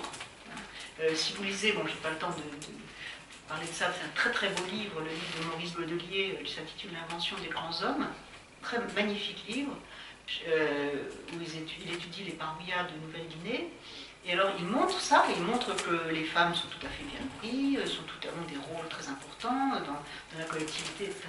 Mais qu'il y a une idéologie complètement délirante de la part des hommes qui nie aux femmes absolument toute capacité de faire quoi que ce soit, y compris le fait de faire les enfants. Et même ils se mettent eux-mêmes à redonner naissance aux garçons par des trucs, par des pratiques de fellation, mais qui durent pendant des années pour leur redonner une sorte de vie que les femmes n'ont pas pu leur donner. Et donc, il y a une idéologie qui dévalorise les femmes, alors même que le mode de vie est parfaitement livre parfaitement une égalité. Donc on ne peut pas savoir ce qui se passait dans ces sociétés paléolithiques. On peut imaginer qu'un peuple de chasseurs-cueilleurs a besoin des femmes et des hommes et ne peut pas se permettre de rendre les femmes, disons, fragiles, de mal les nourrir, etc. Elles contribuent comme les hommes à la survie du groupe. Maintenant, aller au-delà, je pense qu'il faut être prudent. Voilà. Oui. Oui, bonsoir. Je voudrais rebondir sur la question de monsieur. Sur le rôle de la femme, il ne faut pas oublier, et vous l'avez dit tout à l'heure, que les enfants naissaient non finis. Oui. Donc la femme avait déjà le rôle de finir l'enfant. Et donc demandait certainement une grande protection. Et il est fort possible que durant les séances de charognage ou de chasse, il y ait un taux de mortalité énorme, parce que ça devait être quand même très dangereux. Et donc peut-être que les femmes étaient protégées de cette mortalité du fait que ce soit les hommes qui allaient à la chasse et protéger leur progéniture en interdisant aux femmes d'aller chasser, parce que c'était dangereux. Oui, ça c'est le scénario traditionnel, mais il y a des tas de nuances qu'on peut apporter à ce scénario. D'abord, le charognage n'est pas spécialement dangereux. Je veux dire, le charognage, c'est déjà de dépecer une carcasse qui est déjà là. Oui, mais si elle est là et qui s'en empare, c'est qu'il y a encore des restes. Et s'il y a des restes, il y a encore des animaux qui tournent autour, certainement. Ah. Mais je vous ai parlé aussi des grands-mères. Oui, Je vous ai parlé aussi du fait que les femmes n'étaient pas forcément vissées à la maison avec leur progéniture, mais qu'il y avait d'autres façons. Le groupe lui-même peut intervenir dans ce rapport à l'enfant et qui n'induit pas forcément une présence de la femme. Et dans les peuples de chasseurs-cueilleurs, les femmes, elles bougent beaucoup. Elles bougent énormément. Elles vont à des kilomètres pour chercher des plantes et même parfois en portant leurs enfants. Donc il y a toute une mobilité possible des femmes. Je ne nie pas qu'elles aient un rôle important avec les enfants, mais je pense qu'il faut raffiner un petit peu et plutôt que de recréer ce partage finalement très un peu fruste qu'on décrit souvent. Madame ? Non, moi je voudrais juste quelque chose, une petite remarque. C'est que toutes ces hypothèses sont très intéressantes, mais il nous manque l'essentiel dans tout ça, c'est qu'il manque des squelettes à étudier. S'il y avait davantage de restes humains, on pourrait peut-être aussi connaître les maladies dont souffraient les femmes et pourquoi elles sont mortes, et peut-être aussi des violences faites aux femmes qu'on ne peut pas connaître. On a si peu de squelettes à étudier sur toute la durée du paléolithique, que ce soit le paléolithique moyen ou le paléolithique supérieur, les squelettes se comptent par quelques dizaines, on va dire. Donc, on aura peut-être des choses qui vont se passer avec les découvertes, les nouvelles découvertes sur l'ADN. On va pouvoir trouver, sûrement, davantage de choses. Entre autres, quelque chose d'assez extraordinaire, c'est qu'on trouve de l'ADN dans les sédiments des fouilles. Oui, j'ai vu ça. Et ça, c'est extraordinaire, parce qu'on peut savoir quel type d'homme, ou quel type de femme, ou quel type d'individu particulier a pu être dans ces fouilles. Donc on saura s'il y avait des femmes. Par exemple, s'il y avait des endroits qui étaient réservés aux hommes, d'autres qui étaient réservés aux femmes. Ça, c'est extraordinaire. On est tous les plus jeunes, là, vraiment. Mais je crois que si on avait davantage de squelettes pour faire des statistiques, entre guillemets, on saurait davantage de choses sur les femmes. Combien avons-nous de squelettes féminins pour le paléolithique? Vous avez un chiffre? Oui. Alors, bon, je n'ai pas de chiffres à vous donner, mais il y a des découvertes. Alors, vous parlez des techniques, effectivement, qui peuvent apporter. Toutes ces histoires d'ADN ancien sont des techniques absolument innovantes et qui apporteront certainement beaucoup. Maintenant, il faut les manipuler avec prudence parce qu'on pose parfois des questions assez bizarres à l'ADN ancien et puis les réponses sont parfois un petit peu idéologiques, mais on les prend comme des réponses absolues. Mais on trouve par exemple des sites, par exemple Homo naledi, vous savez, il y a eu un site en Afrique du Sud qui a été découvert récemment, qui représente des Homo erectus apparemment, et où il y a 1500 morceaux fossiles. Alors, bon, dans cet ensemble, ça commence seulement à être étudié, ce site-là, il sera certainement possible de différencier du féminin et du masculin, peut-être par l'anatomie du bassin, peut-être par la plus ou moins grande gracilité, etc. Donc il y a peut-être un moyen de différencier. Mais vous avez raison de dire que pour le moment, on a très peu de squelettes marqués féminins ou masculins. Mais il ne faut pas oublier qu'il y a aussi tout l'ensemble de l'archéologie préhistorique qui témoignent, bon, de façon effectivement partielle, limitée, toujours des cailloux, mais enfin, qui quand même témoignent de l'activité de ces hommes et de ces femmes, et qui peut donner quelques pistes pour éclairer ces questions. Donc évidemment, les ossements jouent alors un rôle. Alors quant à la violence, on a quelques très rares traces de violence au paléolithique. Alors même on a Saint-Césaire, hein, la femme de Saint-Césaire qui a été blessée à la tête. On a assez peu. Alors est-ce que ça veut dire qu'on n'a pas les fossiles ou est-ce que ça veut dire qu'il n'y avait pas de violence? C'est ça. Parce que quand on arrive au Mésolithique et au Néolithique, alors là, la violence s'exaspère. Et si vous lisez le livre de Jean Guilaine et de Jean Zanit sur la violence au Paléolithique, vous verrez comment ils décrivent toutes ces charniers qu'on trouve à ces périodes-là, qu'on ne trouve pas au Paléolithique. Alors est-ce que c'est parce qu'on manque de vestiges ou est-ce que c'est parce que la violence était moins présente, interhumaine, je veux dire. Sauf dans quelques cas de cannibalisme, on a pu détecter chez les Néandertaliens, par exemple. En tout cas, moi je pense que le manque de fossiles Oui. fait qu'on reste toujours dans les hypothèses. De toute façon, la paléontologie et la préhistoire sont des sciences du manque. Ah oui, ça Ce sont des sciences de la frustration et du manque. Parce qu'il y a des très grandes questions et il y a des petits morceaux pour y répondre. Mais c'est le propre de ces disciplines et c'est aussi leur charme. Tout à fait.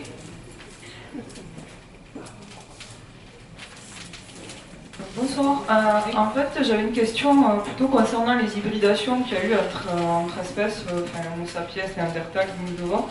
Est-ce qu'à l'heure actuelle, on a des éléments pour connaître les circonstances? Parce que bon, il y en a qui disent que ce serait des viols interespèces, d'autres. Est-ce qu'on a des...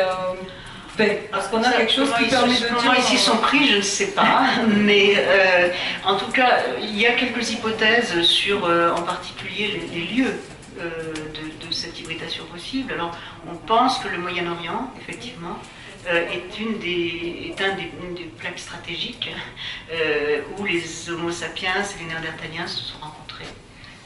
Puisque, voilà, on sait qu'autour de entre 100 000 et 50 000 ans, il y avait à la fois des sapiens et des Néandertals dans ces régions. Alors maintenant, comment s'est passé... Vous savez, ils vivaient de façon remarquablement identique. Hein, ils avaient les mêmes cultures moustériennes, les mêmes sépultures. Bon, c'est pas la même anatomie, mais culturellement, ils étaient très proches. Alors bon, viol, exogamie... ou simplement amitié, amour, on ne sait pas. Il y a des scénarios là-dessus, il y a des très belles histoires qu'on peut raconter. Je vous renvoie à un très joli roman qui s'intitule La danse avec le tigre. Je ne sais pas si vous avez lu ce livre qui raconte l'histoire de l'arrivée des sapiens tout à fait au nord de l'Europe, dans une population de Néandertal. Les Néandertals étaient roux et avec la peau blanche, et les sapiens étaient noirs. Et les femmes, alors c'était un matriarcat, pour l'auteur de ce roman, les Néandertaliens avaient un gouvernement matriarcal, et les femmes néandertaliennes sont tombées amoureuses folles de ces beaux sapiens, qui étaient en plus néoténiques, c'est-à-dire dont le profil rappelait celui de leurs enfants, hein, c'était un profil plutôt lisse et sans aspérité.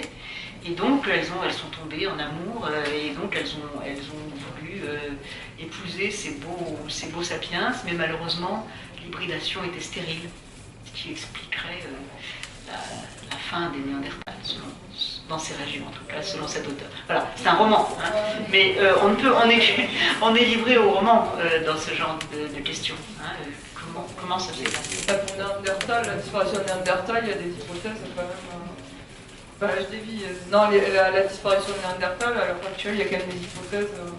Ah oui, il y a d'autres hypothèses que celle-là, oui, bien sûr. Oui, le climat... il y a plein d'hypothèses, mais dans toutes ces hypothèses, l'arrivée des sapiens joue certainement un rôle. Pas forcément un rôle destructeur immédiatement, mais un rôle, disons, pour repousser les populations, pour les exclure de leur terrain habituel de survie, pour diminuer aussi ces populations.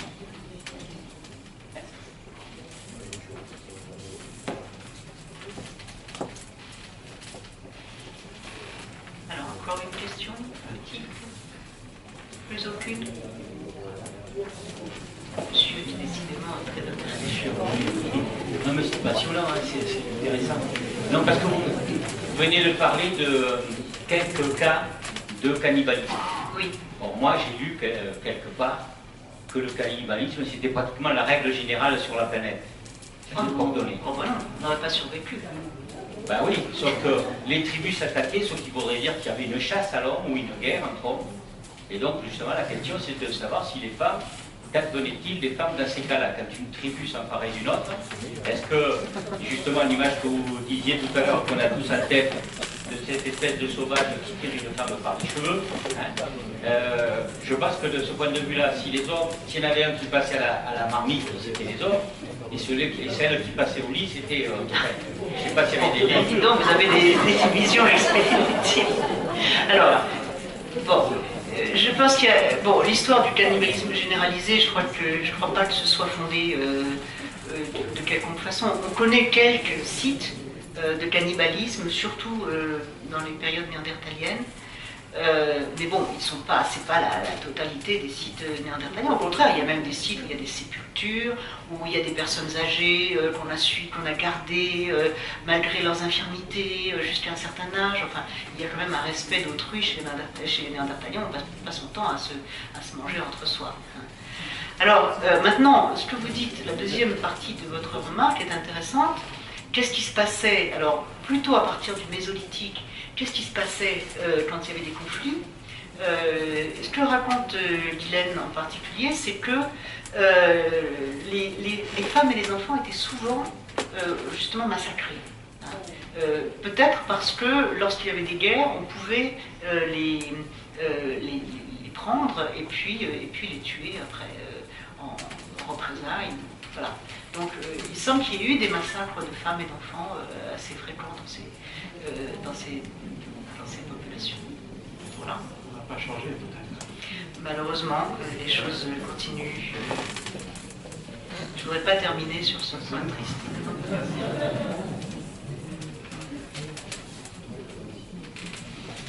Il paraît que les chasseurs-cueilleurs, avec 2 heures de travail par jour, c'était suffisant pour assurer la survie de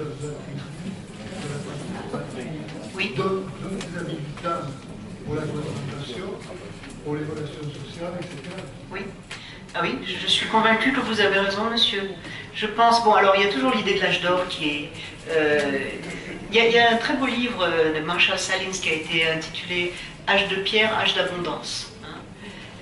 Et c'était des populations qui ne mouraient pas de faim, au contraire, qui étaient très bien nourries, qui avaient de quoi subsister, qui avaient un mode de vie tout à fait équilibré, hein, à travers des activités de chasse, de cueillette, et parfois de conservation de la nourriture. Par exemple, si on pense aux sites russes de la Grande Plaine russe, ils avaient même inventé le frigidaire. Hein, ils avaient des garde-manger dans la glace, dans lesquels ils gardaient la viande de mammouth qu'ils avaient chassée pour l'hiver. Bon.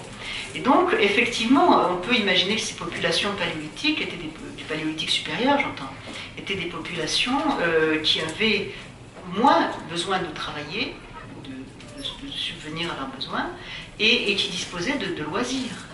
Et ce loisir, c'est ce qui explique aussi l'art, hein, ce qui explique aussi le talent artistique, ce qui explique probablement des hautes civilisations, hein, qui avaient toutes sortes de savoirs, de croyances, de mythes, de vie sociale. Et je pense qu'on a tort de considérer que les hommes de la préhistoire, en tout cas du paléolithique supérieur, étaient des brutes sauvages, ignorantes. Au contraire, c'était des gens de haute culture, il me semble.